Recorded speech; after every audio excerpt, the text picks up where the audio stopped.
Sementara itu, pemirsa, anggota DPRD Sumsel mensosialisasikan pembaruan data penerima manfaat bantuan sosial pemerintah. Saat ini Kementerian Sosial tengah melakukan perbaikan data termasuk bansos bersyarat program Keluarga Harapan agar tidak ada lagi data penerima bansos yang tumpang tindih. Dalam reses tahap 3, anggota DPRD Sumsel Mas Agus Syeful Fadli mensosialisasikan kepada masyarakat program Kementerian Sosial yang tengah melakukan perapian dan pengakurasian data penerima manfaat bansos dalam data terpadu kesejahteraan sosial atau DTKS di Kecamatan Jakabaring, Palembang.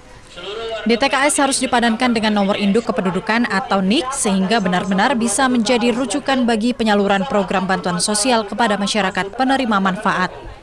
Data ganda yang dimaksud adalah adanya nama ganda penerima bansos dengan NIK serupa. Untuk mengatasinya dilakukan dengan cara menghilangkan nama-nama ganda sehingga tersisa satu nama. Nama-nama ganda tersebut terdapat dalam bansos PKH dan bantuan pangan non-tunai atau BPNT program sembako.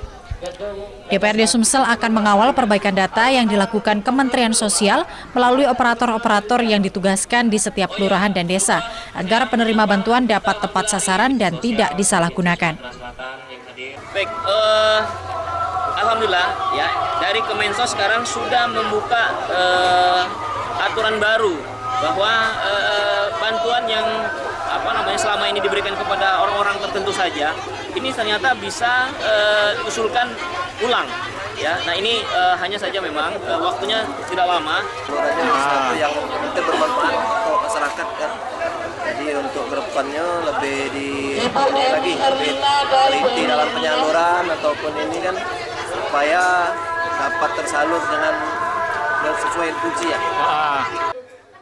Selain melakukan sosialisasi perbaikan program Kementerian Sosial, dalam reses ini, anggota legislatif Sumsel ini juga menyalurkan bantuan beras untuk masyarakat bantuan Gubernur Sumsel dalam rangka meringankan perekonomian masyarakat. Dari Palembang, Muhammad Riza Fahlevi, iNews melaporkan.